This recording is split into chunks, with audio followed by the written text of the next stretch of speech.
Hi, I'm Dana Schwartz, and this is Rise or Die, the official companion podcast for Peacock's original series, Those About to Die. On this podcast, I go behind the scenes with the show's cast and creators to learn how they brought their brutal vision of Rome to life. I talked to acclaimed director and executive producer Roland Emmerich. When I saw the first race, I was like giddy. Actor Ewan Ryan. For an actor, that's a dream, although you do get a lot of sand in your sandals. And so many more. You helped summon those ghosts back onto that stage. Every day when I went to set, I was giggling about what I saw. I think it's going to be a breathtaking thing. People will freak out. Rise or Die launches on July 18th. Watch or listen wherever you get your podcasts. Finding a new podcast to listen to is easy. Finding a good new podcast, that's a little tougher. So let me recommend one. It's called Something You Should Know. If you like fascinating information you can use in your life from some of the top experts in the world, you're going to like Something You Should Know. I'm the host, Mike Carruthers, and recently we've covered topics like the benefits of laughing, the science of dreaming, where your deep desires come from, even how to make the perfect burger. We produce 3 episodes a week, and each episode is packed with rock-solid intel that will make your life better. And we have a lot of fun doing it. Something You Should Know has been ranked on the Apple Podcast charts every day for over 7 years. A lot of people like this podcast, and you will too. Listen to Something You Should Know wherever you get your podcasts. Look for the bright yellow light bulb on the blue background. It's Something You Should Know. Hey friends, before we get started, we just wanted to take a second to remind you of where we will each be this Friday, October 21st, 2016. I will be in Chicago playing a show at Beat Kitchen, and you can get tickets at beatkitchen.com.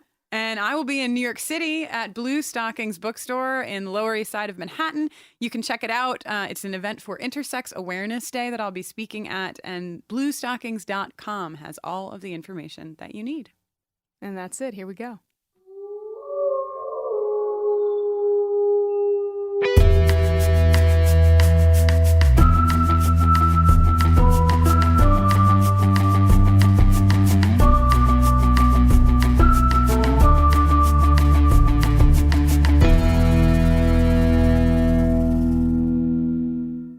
Welcome to Buffering the Vampire Slayer, a podcast where we're watching and discussing every episode of Buffy the Vampire Slayer one at a time. I'm Jenny Owen Youngs. And I'm Kristen Russo, and this week we're talking about Season 1, Episode 6, The Pack. Stay tuned at the end of this episode and every episode of our podcast for a brand new, all-new original recap song that we write and record for every episode. Whee! Ha-cha-cha. So before we get into it, we want to give a shout out to Lucy on Facebook, who has given us a fantastic suggestion. Lucy wrote to us saying, "Could you do me a favor and give a very brief recap of which episode you're talking about? I've watched the series a few times, but will not be watching again as you go through, and it would be super helpful to have a quick reminder about what the episode is." The one where the substitute teacher is a praying mantis is the example she gives, which is totally legit. Yeah, this is a totally great idea. And so starting now, Episode 6, The Pack, we're going to start just doing a little nudge for those of you who are so familiar with the series that you aren't rewatching with us, but you know inside and out. You just need a little reminder. So, Lucy, this is for you and everybody else who needs it. The Pack, as described on IMDb, is the episode where Xander and several other students are possessed by the spirit of a demonic breed of hyenas that wreak havoc at Sunnydale High School. There you have it. It's fun. It's a fun read, too. Okay, so that's what we're getting into here. Yep. All right, Wow. Here we go. Wow.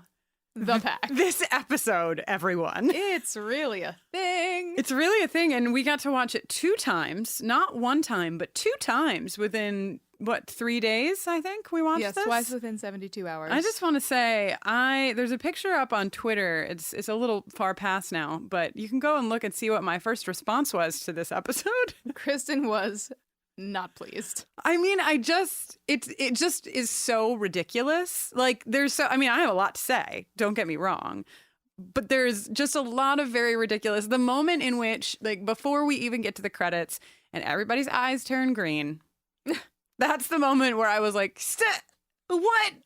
Come on. Yeah, but let's wind it back. Yeah. Let's work up to that, shall we? I just wanted to jump into the, general mood. So we open on a field trip for high schoolers to the local zoo. I can't even suspend my disbelief for that. Yeah, that's definitely like a 4th grade, 5th grade field trip, right? Absolutely. Yeah, I did it in 4th grade or 5th grade. Right. I went to the Bronx Zoo. It was great.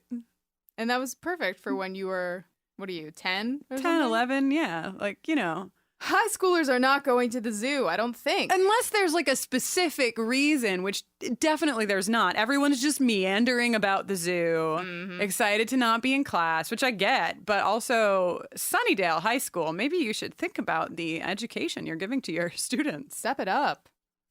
So it's okay. So a lot happens at the zoo. I mean, a lot happens at the zoo, but I just mean in this moment, there's a lot going on. One thing that I was really fond of is this moment when Xander and Willow run up and they're like, Buffy, you missed it. The zebras were mating. Oh, my words. They both had stripes, and both Willow and Xander are wearing striped shirts. It's like the Heimlich with stripes. It's like the Heimlich with, I didn't quote the line. I'm just saying, like, they were like, this thing happened. Zebras were having sex, and they're both wearing stripes. Like, shout out to the wardrobe designer and whoever made those decisions. Nice work. Totally. I love that when we first meet the foursome that we will see throughout the rest of the episode. You mean the pack? That's right. They come up to Buffy with a burn. Oh, it's Buffy and all her friends. She's alone. Cordelia just used this burn on Buffy in the last episode. But here it is again, just as effective. Also, the Paul Rudd, John Travolta mashup of a person who seems to be the leader of the pack. Yes. I wanted to let you know. Vroom. Yes. I knew he looked familiar, and it's been bugging me. And our second watch, I looked him up and realized that he was, are you ready? I'm ready. I told Jenny not to tell me until we were recording. Yeah. Who is he? Well, he, of course, is Piper Parabo's love interest on Covert Affairs. She's always sitting on the beach holding a bracelet and having flashbacks to when she was dating him before he disappeared or something. Yes. Wow. So for those of you listening, who many of you probably do not know this about me, but in 2010, 2011, I went through a very hardcore Piper Parabo obsession phase where I talked about her all the time. I religiously watched Covert Affairs. So in case you're like, well, how do they know so much about this character in Covert Affairs? It's because of me. Okay, well, that makes sense. But yeah, this bullying moment, if you want to call it that, is just so silly. It's like, first of all, it doesn't make any sense to me because Buffy doesn't give a fuck. Like, she never would care about something like this. And she starts by not caring, but by the end of their ridiculous bullying. Once they get to the material of you got kicked out of your school, careful, she might beat you up. Those are the lines that hit hard. Which doesn't make any sense. I mean, the getting kicked out of school thing, I guess there's a little something there because Joyce is always on her back about getting kicked out of. But really, it just was it was a moment that I found a little less than believable. I did not think that Buffy Summers would be affected by this gaggle of morons. No, but I guess even the Slayer has a teen experience where her security levels are in flux. I guess. And, I have a larger theme thing that I think ties in here, which is we talked in episode 3, Witch, about, I'm so proud of myself that I'm going to start to know all of the titles of the episodes. You're all going to start to really accept me as a genuine, bona fide Buffy fan. But episode 3, Witch, we talked about how, because we're in this fantasy space, we can draw these very clear lines. And in Witch, it was, how a parent wants to be, just like their child or wants their child just to be like them. And that line was drawn very clearly by a full-on body switch. And this episode does something very similarly with this idea of this animalistic pack and pack behavior and the high school culture, right? That this is what we see in high schools, that people are clicked off, that it's pretty vicious. And, this sort of metaphor, is that the right word? Of like, you know, packs of animals hunting other packs of animals. Totally. Preying on the weak. Preying on the weak. Exactly. Very high school. Very high school. Were you in high school? Were you strong or weak? I was probably more the Buffy. Like, I mean, she's strong, but like in the high school hierarchy, she's sort of like in this weird middle space where, you know, she gets along with Cordelia, but she hangs out with Willow and Xander. She's getting picked on, but I just don't. I wanted to say like she's getting picked on by like the popular kids, but like who are these people? Who is this pack? I don't. Anyway, we don't have any reason to think they're popular. Yeah, I guess They're that's just true. mean. They're just mean. So I guess I would lean more towards like the weekend if you were looking at the high school structure stereotypically. But I was like Buffy and usually like not giving a fuck, you know? Like I didn't I don't know. I wasn't bothered by like the popular kids like laughing at me or things of that nature because I had like a really solid group of friends who I loved and I was like, these people are ridiculous. Right. Maybe that's why I got so disappointed in Buffy for feeling sad. What about you? Strong or weak? Well, I feel like I was 50% like didn't care, 50% care, probably like right down to like a little black and white cookie. Yeah. There were definitely a lot of like jockey, mouth breathy types who would like walk by classes I was in and like cough and insult. Ugh.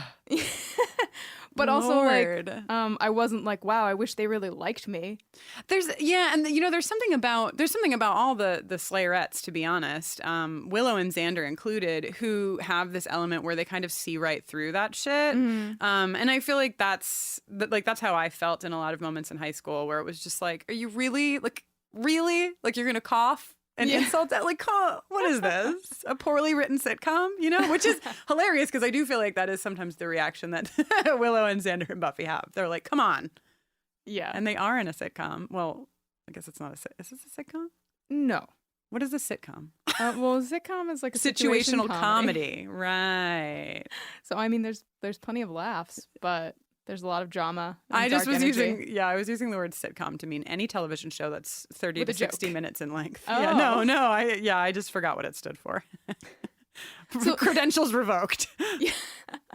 So let's move down to the hyena house because, wow, that one string of caution tape and the lone flashing orange light and the sign that's just the thing you put up after you've mopped a floor to let people know that it's wet, but instead of cuidado piso mojado, it says no admittance, keep out. Right. Very effective deterrent, and caution tape, right? There's one piece of caution piece. tape that is at chest height. Right. He's very easy to duck under. Yes, as we see.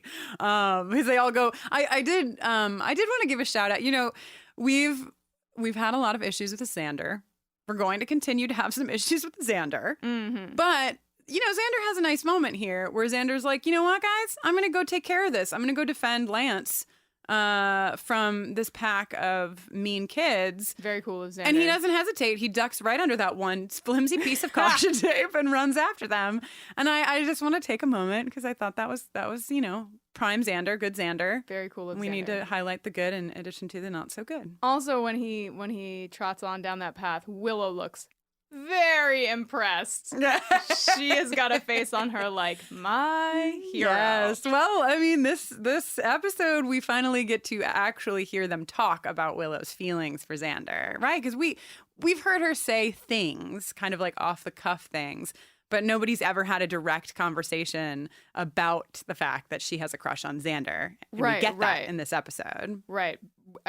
Just in the very next scene, after we meet the super intense zookeeper. Yeah. Well, yeah. And before we get to that scene with Willow and Buffy, besides the zookeeper, listen, we've all seen the episode now, so we all know the zookeeper doesn't wind up being our friend. But I want to say, I loved the zookeeper in this first moment. Yeah. He I think also he was like the only adult in this scene apart from Flutie, who I also kind of love. I think that might make people upset with me or something. I don't know. I just love Flutie's I don't know. He's so overblown, and I feel like they really go out of their way to make him more likable in this episode. Yeah. Right before they kill him. Right. Well, he's just so enthusiastic, and he talks to the kids in this like, "Hey, kids," kind of a way, which is, I think, what's set up in contrast to the way the zookeeper talks to Willow and Buffy in this moment, because it's like they're on equal playing ground, and he's like, "Listen, this is the deal. These hyenas are kind of dangerous, and here's a crazy, spooky story."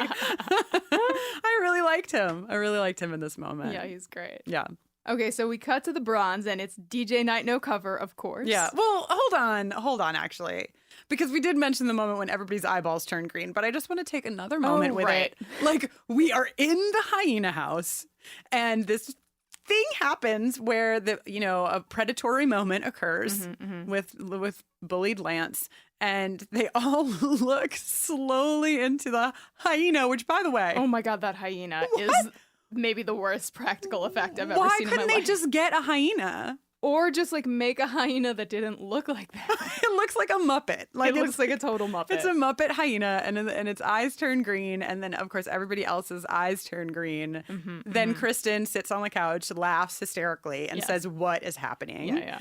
But then we see that Xander, right? Xander's eyes are green. Xander is possessed by the hyena spirit, and... I gotta say, I think I like Nicholas Brendan. That's his name, right? His acting as he's great. He's phenomenal. His like difference between regular Xander and evil Xander is spot on. Yeah. I was super into it. Totally.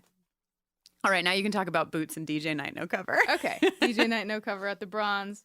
Why does Willow know what Xander's blood pressure is my first question. Why? Under what circumstance? How? Yikes. Okay, but right, we see Willow and Buffy have this like total girl talk moment where they're just like, I have a crush on this boy. Well, actually, it's more like, you have a crush on this boy. Yeah. You have a crush on this boy. Yeah, they call each other out. Unfortunately, we don't get to look at Angel in this episode. We think what we bummer. do for a moment in time. I mean, I did, because it's the first time I've watched this episode. So when Buffy was like, Angel, I was like, Angel? Yeah, I was right with her. False alarm, unfortunately. I was right with her. Also, this is just an unfortunate line happens in this conversation where Buffy finally does admit to finding Angel attractive by saying, he's a honey. Oh, Lord. So I wish I didn't have to hear that. I don't like it. That's not what we would hope for. Don't like it. But you did say that we saw that, like, and as we enter the bronze, we see this scene, right? Like the scene that Kate talked about last episode. Yes. The LeMay pants are there. The DJ Night No Cover sign is there. I hope we get to see it again. I hope that it's a few times, because it's now it's a fun little, what do you call it? Easter egg? An Easter egg, yeah. So Xander shows up. He's acting weird. We get the first sniff. He does his first sniff of Buffy's hair and informs her that she has taken a bath, which she cannot deny. Right, which he's going to forgive her for taking a bath, by the way. Yeah. Things get pretty creepy pretty fast here. And then the moment the pack enters, too, is hilarious to me. Oh, yeah, it's like silence for like 10 seconds, and everybody just sits and looks at everybody else. Yeah. Everybody feels weird. And then I don't know. Then some stuff happens. We have the training session happening. Right. I know that Giles is winded. Giles is very tired by the training session, which you exclaimed during our watching. Like, just in the library, just in plain day. Like, just during school hours? Fine. Nobody goes in the library. Then we go to Pig Cam. Yes. Oh, I love the Pig Cam. And we meet Herbert. Oh, R.I.P. Rest in power, Herbert. We hardly knew ye. Oh. What a sad thing. We'll get there. For now, we'll just appreciate Herbert. Ugh. He's very cute. Yeah, he's very... But see, they got a pig. Why couldn't they get a hyena? You know what I'm saying? Great point. Well, pigs are probably a little easier to manage than hyenas. I guess. My next big moment here is, oh my God, it rains in Sunnydale. I don't want to skip anything that you have to say, but there's this scene with this lightning bolt. And the gym coach is like, well, it's raining, so everything else is canceled. We must play dodgeball. Yeah. First of all, I don't buy the rain because they're in Southern California. I know, but it happens every once in a while. I guess. the gym teacher just loves dodgeball. Oh my God, I love the gym teacher. He's so into it. He's so into his whistle. He's watching. So there's so many cuts to him while they're playing. Yes, It's and so he also funny. he has a great line where he tells them they're playing dodgeball or whatever, and he says something along the lines of like, "You know how it works? You dodge." Yeah. I wrote down "you dodge" because I love it. Yeah. I love it. So a couple important things that we get out of the scene. First, the first to me is that we see Xander spike Willow, right? Which Nice instantly- choice of words there, Jenny. Thank you.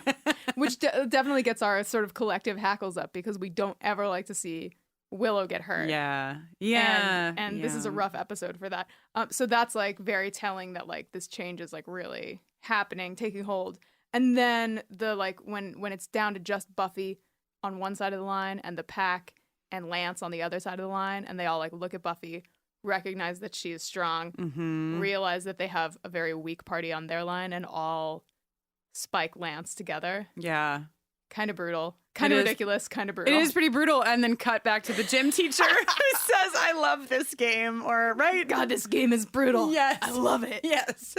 Also, one other thing about the dodgeball scene, I love so much in film and TV when in gym class, the students have like their school like it's like they have specific clothes they have to buy for gym that you could like get at the school store that are like the school colors. Yeah. And there's all these variations, but everybody is like maroon and gold, right? Like tank tops, t-shirts, ringer tees, whatever. Totally. I wanted that so bad when I was in high school. That would have made gym class, I think, feel worthwhile. When I was in elementary school, I went to Catholic school in elementary school, like up through 6th grade. So of course, you know, we had uniforms for everything, but we did have uniforms for gym. So everybody was in. We were blue and gray, I think. Oh, me too. Yeah. So those were your school colors, blue and gray. Mhm. Oh, nice. Wow, I'm still learning things about you even to this day. Oh, so sweet. I just want to step back really quick. Yeah. And talk about when Flutie is Flutie and Buffy are walking Herbert back to Herbert's room, and he has this great little monologue where he's saying like, when I was your age, we like cared so much about school spirit, and we were really into like our football team and their scores, and you know school rivalry and that like camaraderie and stuff. And then he says, but also when I was your age, I was surrounded by people my age telling me how much better it was when they were my age. And that is like so beautiful. I love that moment so much. And it really, really cements Flutie, I think. He's been an antagonist to Buffy the whole time we've known him up to this point. And this episode just makes him so much sweeter. Yeah, and their relationship is very different too in this episode because like he says that to her. I mean, he's like opening up to her, not just to anybody. And she's like, you know, they have a moment. She's hearing him as much as she can as a high school student hear her principal talking about, you know, his inner workings. But it's a really sweet moment, and he loves Herbert. This is such a sad like. I hate this arc. And speaking of sad things, actually, my next note is about Xander and Willow because this happens. This is the moment that happens right after that, which is that Xander just rips Willow apart in the hallway in this moment. He sets her up like he's not even just mean. I mean, he is just mean, but like he sets her up for this expectation of he's going to tell her how he feels about her, and it's different than he feels about anybody else. Right. And then everything comes crashing down when he says he won't have to look at her pasty face anymore. Now, like, I appreciate the artfulness of architecting that setup, you know? Right. Making her think one thing is coming and then another thing ends up coming. But pasty face, like, are hyenas bad at insults? Is that what we're meant to understand here? I don't know. It worked on me. I mean, it wasn't right. It wasn't like the It's most pretty bland, I think. I guess, but Willow. I know. Her tiny face, it just crumples. I hate this. I hate it.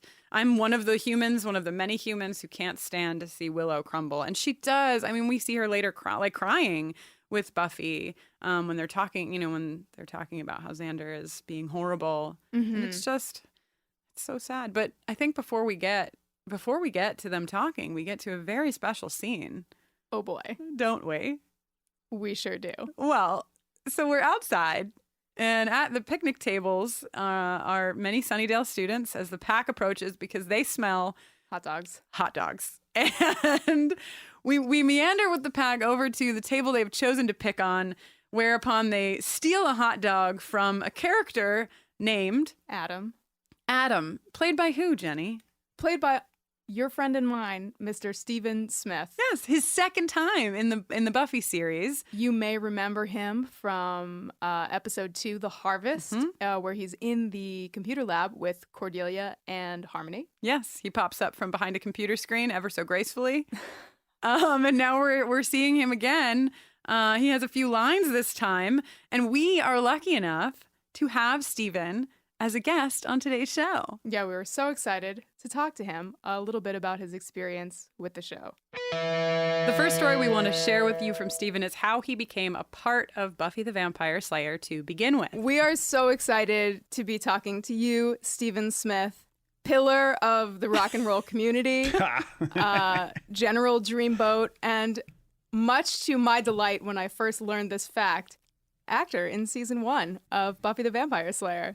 You're very kind and very generous with a lot of those descriptions of me. It's very, even the term actor, that's very kind and generous. If you saw that, but yes, 1,000 years ago, did Buffy the Vampire Slayer. How did this happen? What was the audition process? How did you come to the show? Tell us. Yeah, well, it did back in the day. Pre-interwebs. They still do it this way, but an agent gets a breakdown and it'll say, we need white dudes. Very So rare to see back a in the call for white 90s. dudes. It's nice that they're trying to help us out. I mean, Yeah. as a white male, I'm kind of sick and tired of people just kind of, well, the man really. And by the man, I mean everyone, not me. I auditioned for the part that Eric Balfour played in The Harvest. Jesse. Yes. You auditioned for the part of Jesse? I auditioned for Jesse. And I wish that you had been Jesse. Well, I've met him before. He's done a lot of stuff. He's a good actor. Like he's like, you meet him and you're like, oh, tall and tan. That's what you wanted. I got it. Sunnydale. That makes sense. You don't want pasty and long hair at the time. And my hair was like in 3 different colors and chunky and all kinds of just buckets of bad. So I went in and the callback was going in to meet with Joss, and he had a piano in his office. Really? And he was just playing away, doing something. And I was like, that's kind of cool. He's kind of a musical guy. What? Never thought about that again until Dr. Horrible. Right. So when that came out, I was like, the hell? Oh, of course. Duh. Yeah. Musical guy. This is great. This is perfect. So he met with him very briefly and was like, nice to meet you, whatever. And I didn't get the part of Jesse, but they wanted me to end up playing one of Xander's friends who would come back every once in a while. The fact that when you walked into Joss's office, he was playing the piano. Right. It's really something. It's really something. It's just like a very, it's very, I can picture it in my mind, where like normally there'd be like a dude in an office, like stirring a cocktail or, doing right. But I love or that just, he like typing furiously. Right. And I love that he was like, excuse me. I was just playing some piano. Just tickling the old ivories. Yeah. Oh my. We also knew a fun fact about Stephen's role in episode 2, The Harvest, where he appears in the computer lab with Harmony, Willow, and Cordelia. In episode 2 of our podcast, I do an impression of you in that scene. And what's really peculiar Do it. is that you don't sound like yourself. And there's you're like, what? Yeah. But your voice is like lower than I can make my voice. You know what I mean? And like, what's up with that? I guess the reason is after watching, how awesome Charisma and I were in that scene, they decided, you know what? He sounds terrible. Let's overdub his voice with someone who's not him. First of all, I can't imagine you being terrible. Second of all, it's just such a... It's like the surfiest, stoneriest. Like, I'm sure you sounded plenty I know, stoned. that's my thing is like, how different could it have been? Like, here's the funny overdubbing. part. When we were doing that scene, I said, do you want it like a surfer guy? And the director said, no, not at all. We don't want that. Just be you. Oh. Don't be the surfer. So when the episode came out, I guess they were like, we didn't do the surfer thing. So, and this is a kind of a common practice, rather than pay me another rate to come back in and loop my voice as a surfer. I've seen it happen. The sound engineer probably was like, I'll do it. What? One last story we loved from Steven was his telling of an experience he had at a Comic-Con a few years back involving the hot dogs we see in this scene in The Pack. I ended up at MTV a few years later. And while I was at MTV, I worked for a website called MTV Geek, which was, outside of the rock show, the most fun I've ever had, the best job I've ever had. Cool. We would go to nothing but comic book conventions, and we would do live stream shows like this, and just talk to everybody. It had a, fairly decent production value for that, but there was just a revolving door of people coming in. So one year, they said, Xander's coming. And I went, here's what we're going to do. Oh my God. We're not going to tell him, and we're going to roll the footage of him throwing the hot dogs at me and see if he remembers. Oh my God. Oh my God. Oh my God. Oh my God. And it was all set up, and he was coming in. And when you have the conventions assigns, like, not really a handler, but just kind of a helper, which can be someone in PR or it can be someone who's just a fan walking you around. So we showed up, and I reintroduced myself, didn't say anything. And I said, hey man, we're going to show this real clip. And he went, oh, of me throwing hot dogs at you? And I immediately looked over at this poor young lady and I went, you told, didn't you? And she cowered and dropped her head. I went, you screwed up. That would have been funny. You blew it. Man, I'm so sad that didn't happen. I'm mad at that girl. Yes. Retroactively. This has been a joy. Seriously. You are the best. You guys are the best. Congratulations. Continued success with the rest of it. Jenny, I just noticed you're wearing a Fahrenheit 451 shirt. That's amazing. Thank you so much. Kristine got this for me for my 30th birthday. Oh, really? I didn't remember ago. that it was for your 30th birthday. I love Fahrenheit 451. I love Ray Bradbury. Ray Bradbury is so great. If they give you ruled paper, write the other way. Dude, you don't know how many fucking notebooks from high school I have that I wrote that vertically. Oh yeah. Help! Oh wow, that's very special. I love you. And my other favorite line is they talk about all the books, and then it says, and somehow the comic book survived. Oh my God. That was my other favorite line of Fahrenheit 451. I was like, yes, of course. Of course the comic book survived. It is the ultimate art form. You make the pictures do what you want. You read and tell the story. You can go backwards. It's up to you. Oh my God. Oh my gosh. Well, Wow. Steven, can you tell the good people here where they can find you and find more of your wonderful self? Yeah. The short answer is nowhere. Nice. I have graduated from working steadily to being a full-time stay-at-home dad.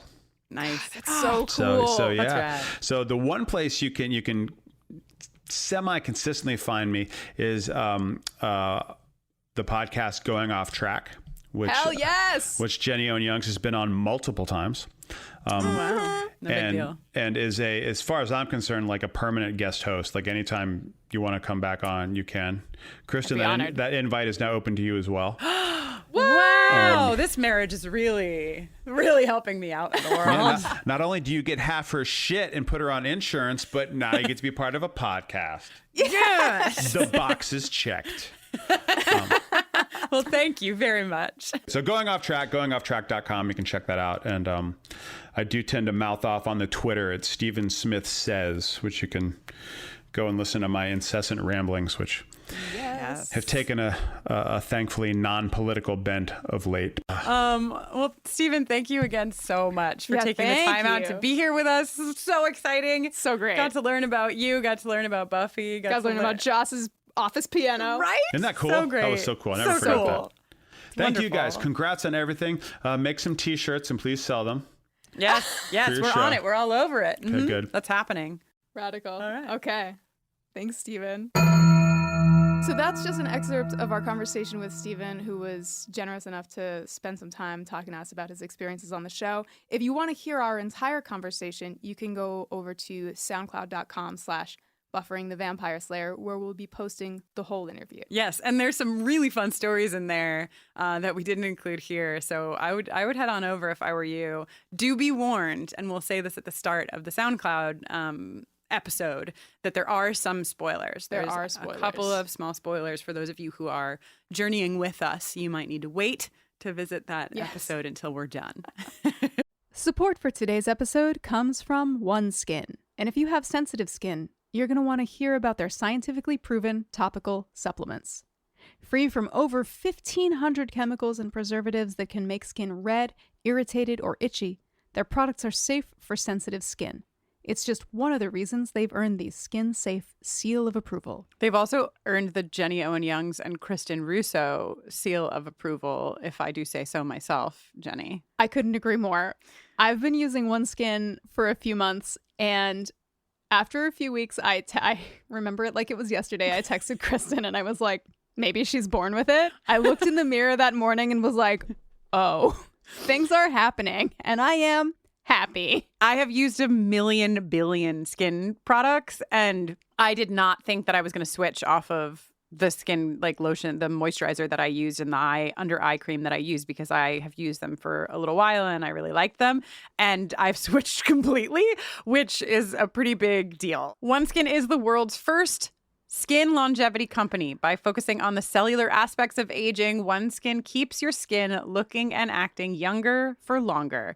Get started today with 15% off using code BUFFERING at oneskin.co. That's 15% off at oneskin.co with code BUFFERING. After you purchase, they'll ask you where you heard about them, and if you can, please tell them that we sent you.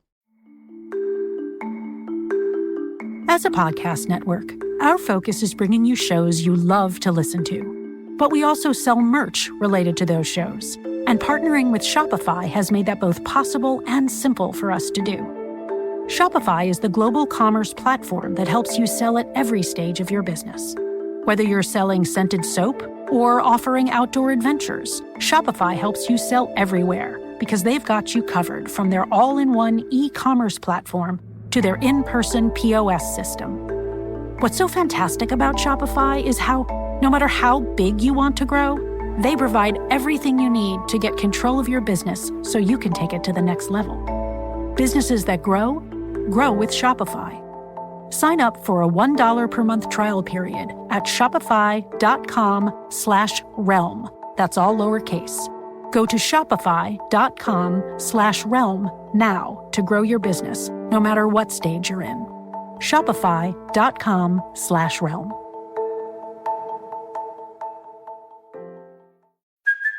Hey, it's Kaylee Cuoco for Priceline. Ready to go to your happy place for a happy price? Well, why didn't you say so? Just download the Priceline app right now and save up to 60% on hotels. So whether it's Cousin Kevin's Kazoo Concert in Kansas City, go Kevin, or Becky's Bachelorette Bash in Bermuda, you never have to miss a trip ever again. So download the Priceline app today. Your savings are waiting.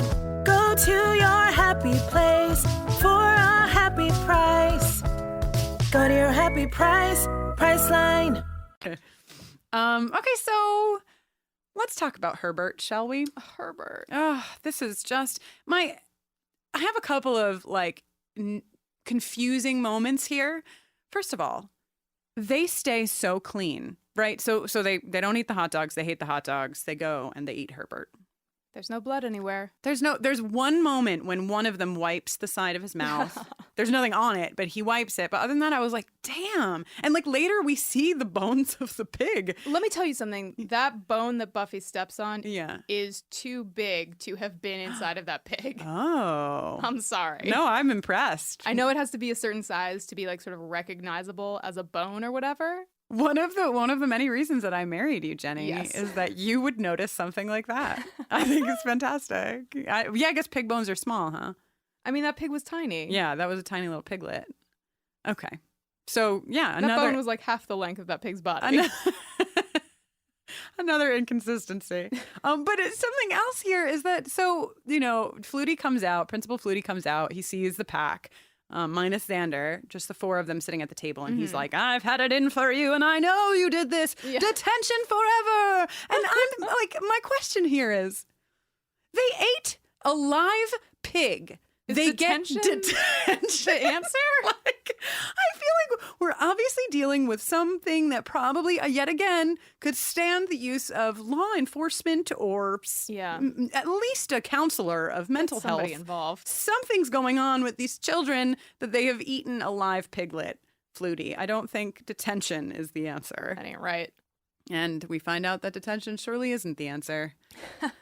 This is like a really hard scene. I mean, I started by talking about like, oh, this episode is so ridiculous, but even though that this is one of the most ridiculous episodes, I think, of the series, if everybody informs me correctly, there's still these moments that are like, fuck, like they legit just jump on top of Flutie and they eat him. Yeah, the blonde guy hyena's leap that like sort of really sets the real attack off. It's like pretty great looking. Yeah. Pretty great looking leap. Also the way that the brunette girl like stares at him with wide eyes and is like, I'm sorry. She does a good job of terrifying me. But neither of them are your favorite hyena. No, my favorite hyena is the girl hyena with blonde, like shaggy hair. You love her. I love her. Her makeup is done like better than any of the other hyenas, in my opinion. Like her eyes are like red underneath and her haircut is just on point.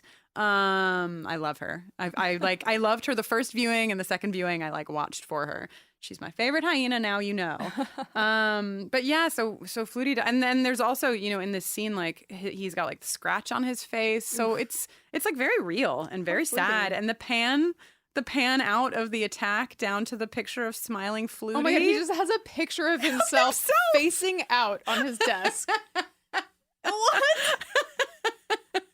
It's so good. Yeah, it's really good. So this moment is happening, which I think is a very rough moment, at the same time as an incredibly rough moment. But first, we're in the library. Giles and Buffy are talking, right? And Buffy is saying, like, I think something's up.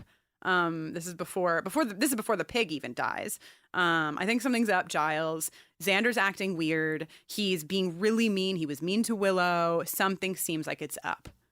And Giles, go ahead, Jenny. I see that you have things to say. I mean, Giles is like, oh, it's devastating. He's turned into a 16-year-old boy. Of course, you'll have to kill him. Right. Anthony Stewart Head just crushing the delivery here. It's so good. Yeah, he's really good at the sassy comments. And like, is this the first time we've seen Buffy say something's going on here and Giles doesn't believe her? Yeah, Giles is leading the charge, right? But Buffy is saying something's going on here. Giles doesn't believe anything that he doesn't have circled in red Sharpie in one of his death papers. He doesn't have a death paper yet. He will tomorrow. Yes, for Flutie, maybe Herbert. Yeah, but yeah. So in his comment here, right, he says it's testosterone. Boys can be cruel. I hung my head in this moment because I believe that Giles is better than this, than to say these horrible things about how it's just the testosterone. But he's essentially giving the boys will be boys speech here, right, which was very upsetting to me. Because the patriarchy. There it is. And it's just rearing its ugly head in this moment. But luckily, right as Giles is like, meh about testosterone, in comes, is it Willow? Yes. Yeah, in comes Willow to say, like, hey, they found Herbert, which nobody knew Herbert was missing. Thank you, Willow. But he was eaten.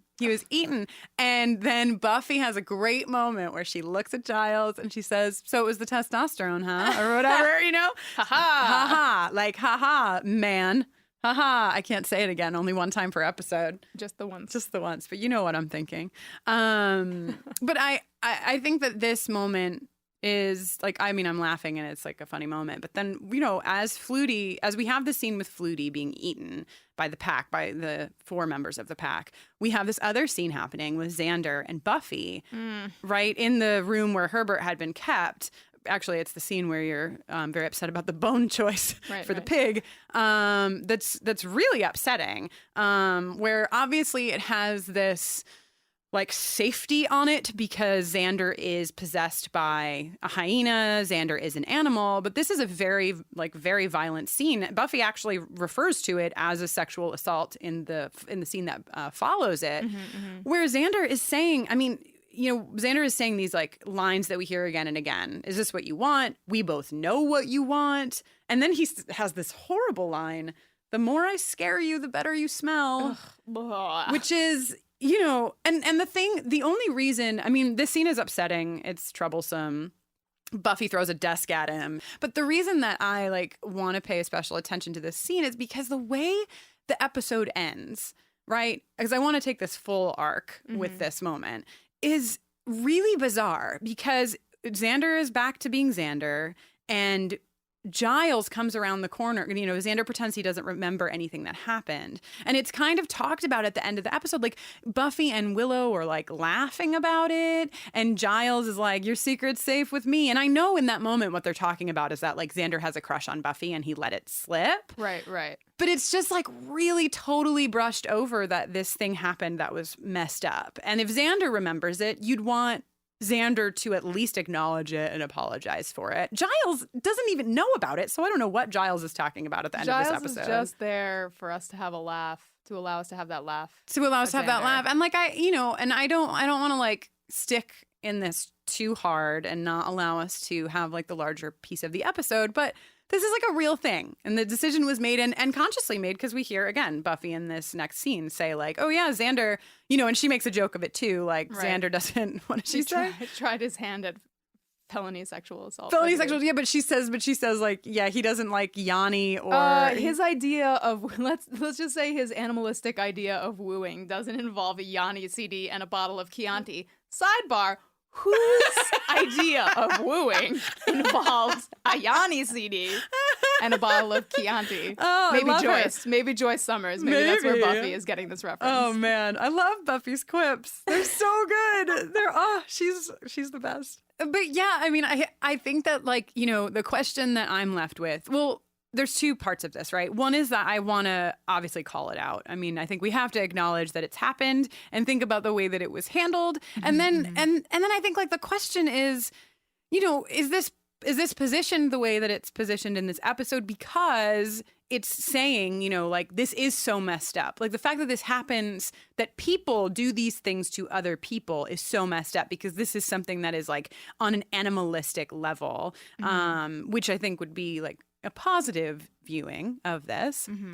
Or is it troubling because this happens and then like later isn't addressed? Or is it both because Buffy is a complicated universe? Yeah. Maybe we should, where can we go to lift the mood a bit, Jenny? Yeah, let's bring it up a little. You all might remember from last week our dear friend KATE LETH, who joined us for Never Kill a Boy on the First Date. Well, big news. Kate is joining us on this episode and future episodes with installments of Buffy FashionWatch. So let's see what her keen eye has observed about this episode. I really hope it includes a neckerchief.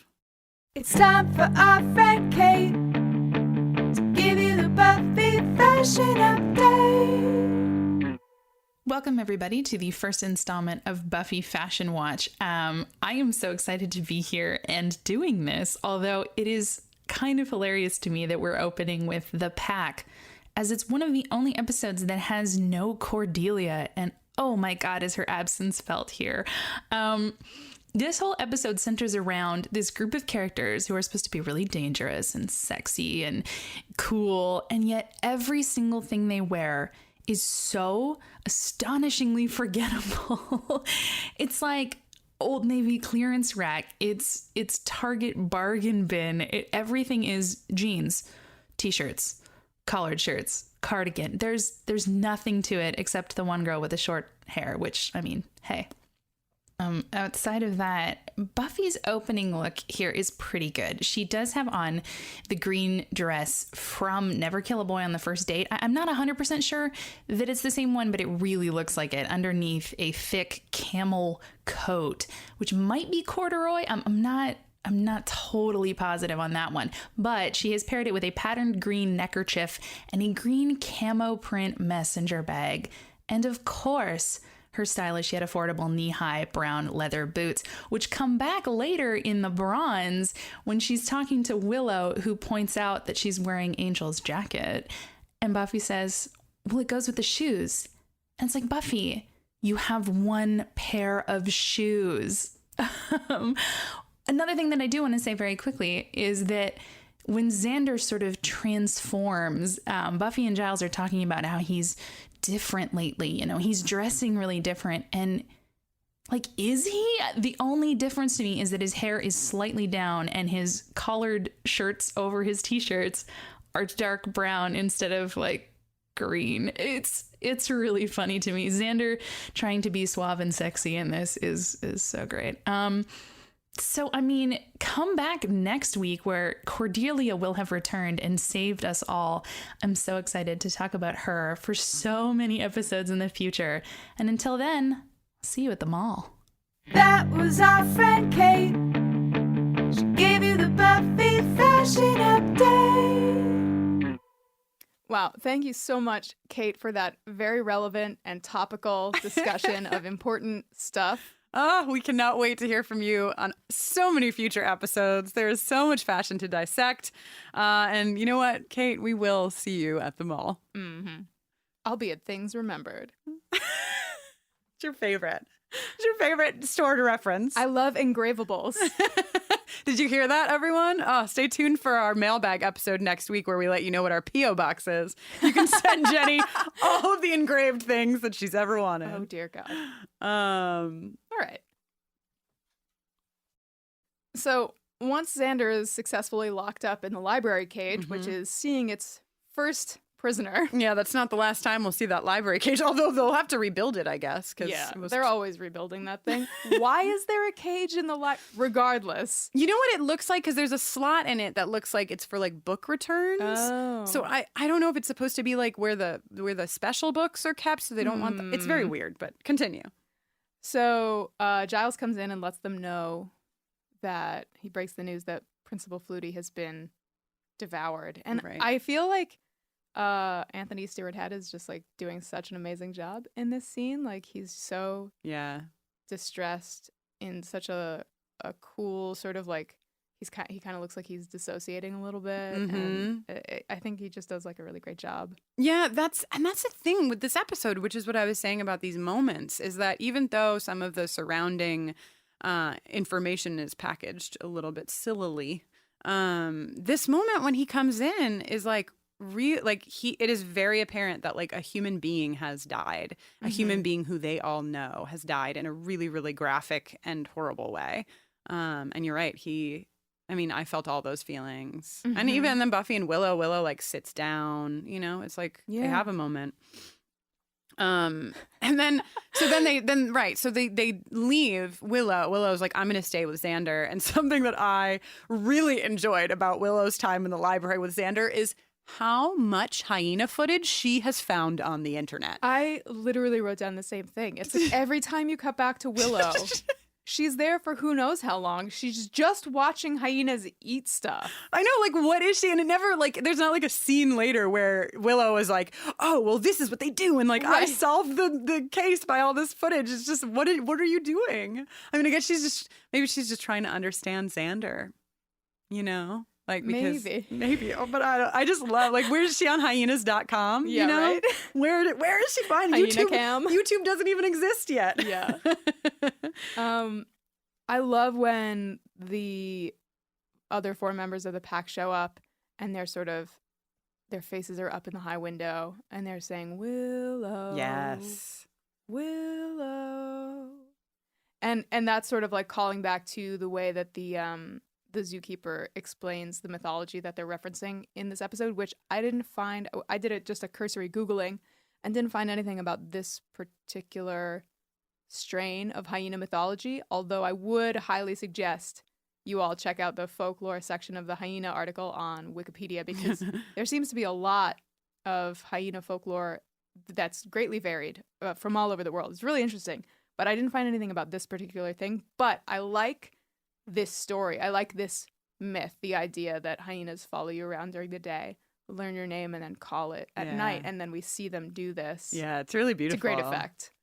Yeah, and I think so. I wrote down like just a couple of words that were used when we first hear about primals and what their philosophy is, if you will, you know, because I find it really interesting, right? Their philosophy is that humanity and consciousness is this very unpure thing, that our consciousness as human beings takes us away from the state that we were meant to be at, and they want to get back to that pure state, that pure primal state. Which, you know, I mean, certainly I wouldn't sit here and condone eating Principal Flutie, but I do think that there's something very interesting about that, right? It's not this like, it's an argument that I think has some, like a line to it that I can follow, I guess. You know? Yeah. Yeah, I think it's super interesting. And actually, it just reminded me of something that we can't talk about yet because it's a spoiler. But I'm going to try really hard to remember to reference back to this episode when we get there. Okay. Maybe everyone will help you. Everyone who just knows what you were talking about. I have something on equal importance level to most of the things we've talked about in this episode, which is where in the hell is Cordelia? Where's Cordelia? Where is Cordelia? And why is she not involved in this episode? Did she need a day off? Like, what's going on here? I'm not thrilled about it. She's still in the credits. Kate was not thrilled about it. We're all suffering from a very big Cordelia lack, and I am putting in a formal request that we do not exclude Cordelia from this episode of our podcast. Jenny, will you please play the Cordelia song in honor of our missing Cordelia? Hit it. Cordelia, I love you, Cordelia. You're perfect, Cordelia.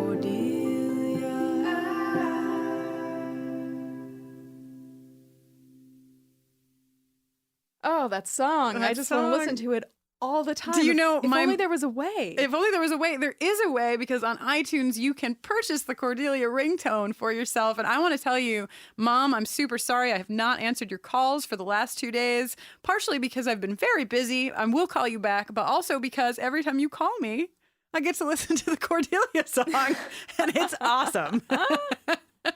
Anyhow, we're rounding the bend towards the end of this to the end of this episode, but there's a moment here that is kind of inconsequential in the grand scheme of things, but that I love so much. And it is this moment where the pack is like they need somebody weak, so they get up and they're looking for a weak person, and lo and behold, this couple and their child is leaving a party. And like whatever with them wanting to eat the child, blah blah blah. What I care about is the line that the husband is saying to the wife. And they leave.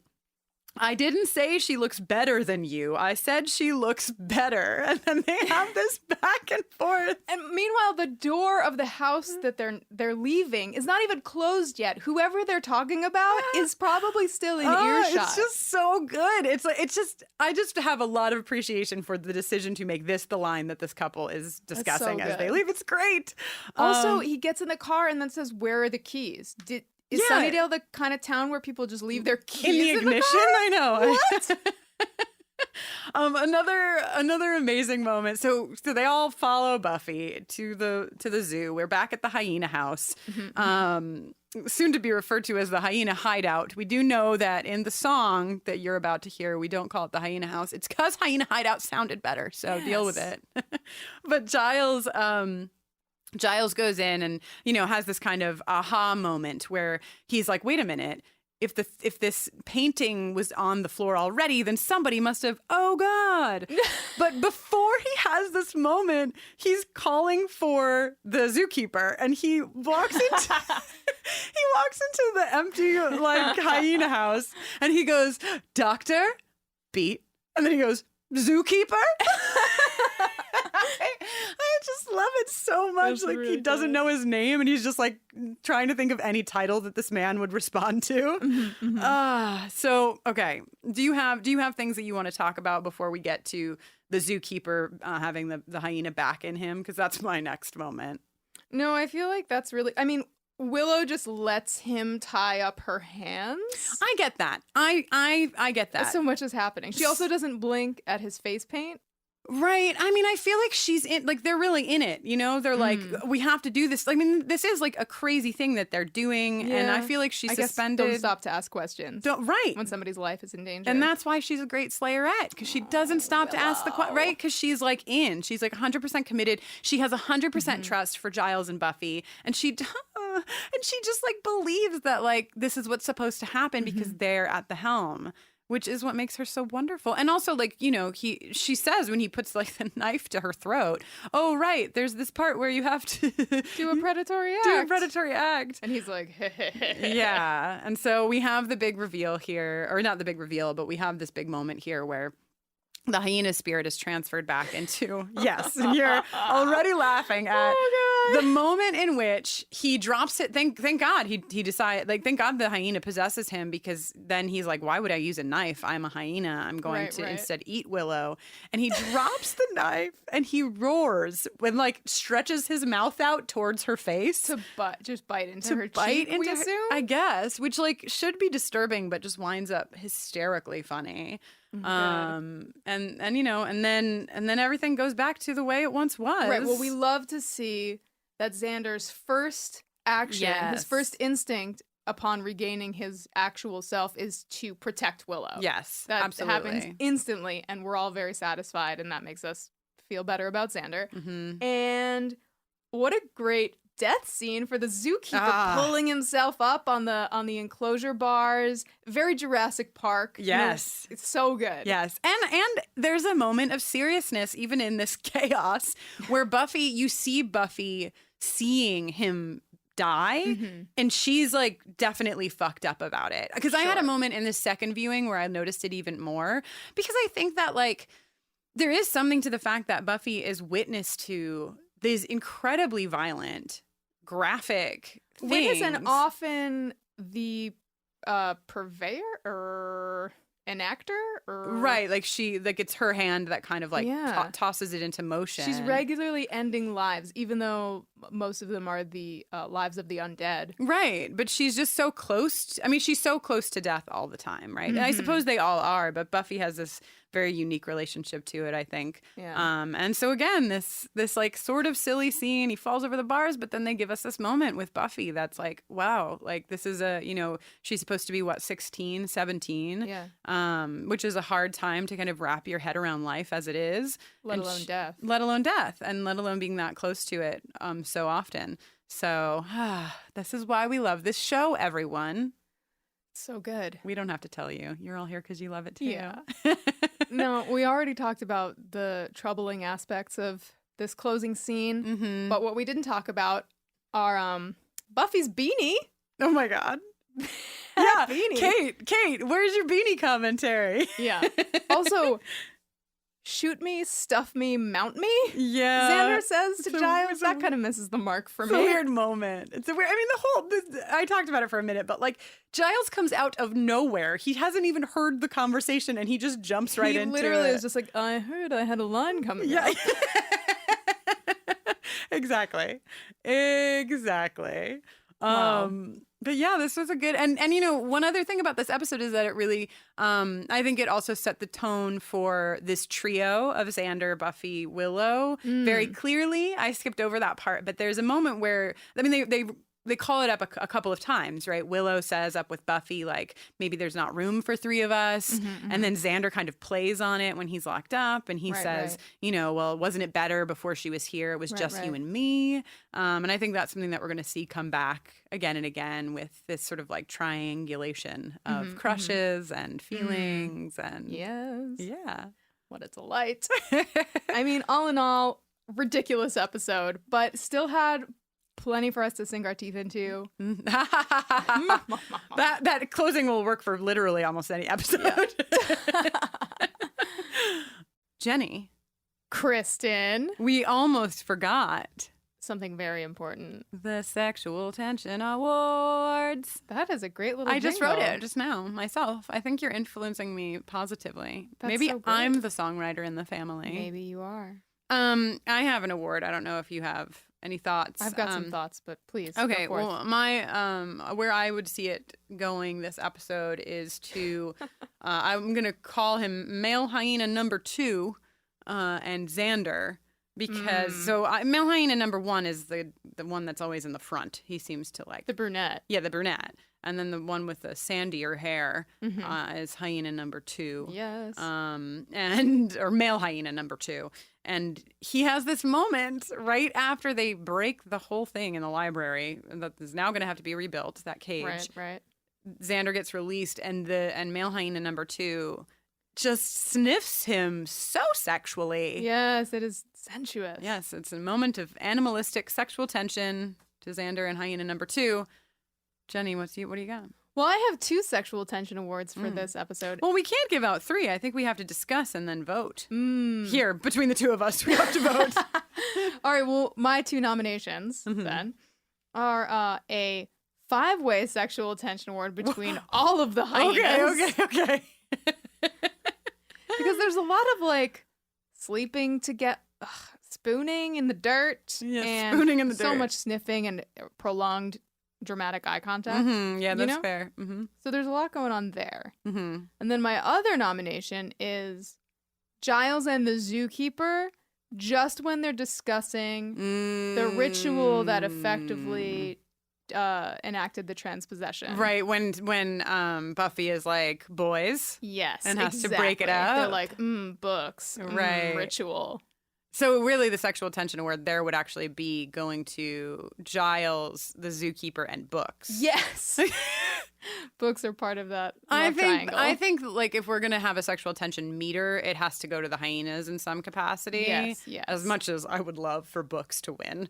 I think it goes to the hyenas, and I'm comfortable letting it go to the pack of 5. Yeah, they earned it. They did. They worked very hard at that level of sexual tension. For sure. Okay, we did it. Glad we sorted that out. Whew. Well, thanks so much for listening to us here today on this beautiful day. Mm-hmm. We will be back next week with a mailbag episode. Yeah, so next week we'll be on the tail end of traveling, so we're going to have a mailbag episode. That'll be October 26th, and then we'll be back on November 2nd with episode 7. Angel. Oh boy, that's the episode 7. I didn't even know. Yeah. Okay, I'm very excited now. Super pumped about that. Any episode titled Angel has to signify that Angel is in it, which is good news. Great. Very good news. Great. Oh, see you then. Actually, see you next week with the mailbag, but whatever. See you for Angel. I'm Jenny Owen Youngs, and when I'm not making this podcast, I'm usually writing and recording songs. You can learn more about me and hear a playlist that I've curated just for you guys of some of those songs over at jennyowenyoungs.com/buffering, or you can give me a shout on Twitter at jennyowenyoungs. I'm Kristen Russo, and you can find my personal chatter and feminist rants over on Twitter at Kristen Noeline, KristinnNoeline. Thank you, Mom, for that middle name. When I'm not podcasting, I work to bring advice, resources, and laughter to LGBTQ young people and their families over at everyoneisgay.com and mykidisgay.com. Buffering the Vampire Slayer is on Twitter at BufferingCast, and we're also on Facebook at facebook.com/BufferingCast. If you like what we do, you can now support us by heading on over to bufferingthevampireslayer.com and clicking on the donate button. Till next time. Ow!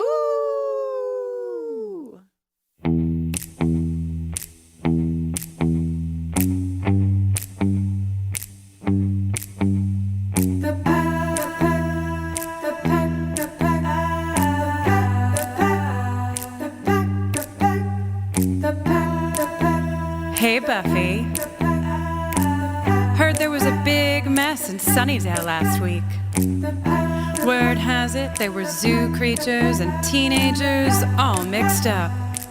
Do you know about it? Well, I was hanging at the zoo on a field trip, which didn't seem particularly age appropriate.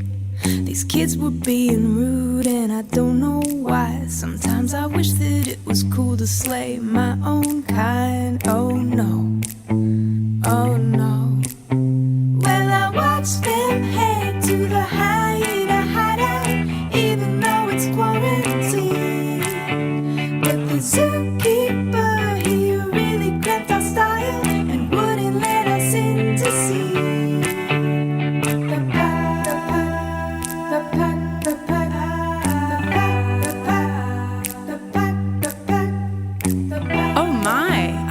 hideout, you say? And bullies on the loose? Buffy, that sounds horrible.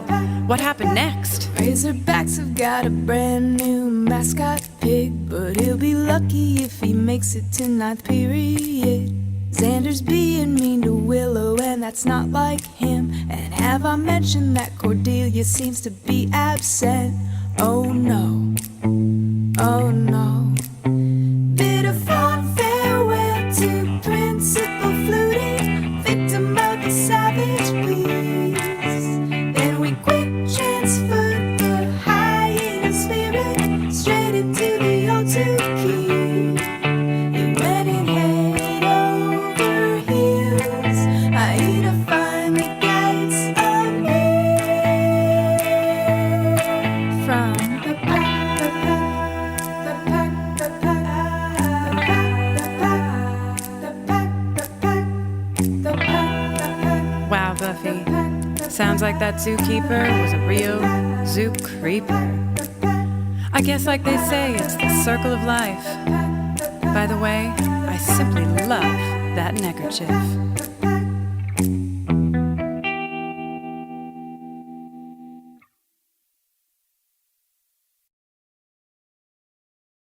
Dana Schwartz, and this is Rise or Die, the official companion podcast for Peacock's original series, Those About to Die. On this podcast, I go behind the scenes with the show's cast and creators to learn how they brought their brutal vision of Rome to life. Gosh, people will freak out. Rise or Die launches on July 18th. Watch or listen wherever you get your podcasts. A bloodbath tonight in the rural town of Chinook. Everyone here is hiding a secret. 4 more victims found scattered. Some worse than others. I came as fast as I could. I'm Deputy Ruth Vogel. And soon, my quiet life will never be the same. Realm presents a 30 Ninjas production, Chinook, starring Kelly Marie Tran and Sanaa Lathan. Listen to Chinook wherever you get your podcasts.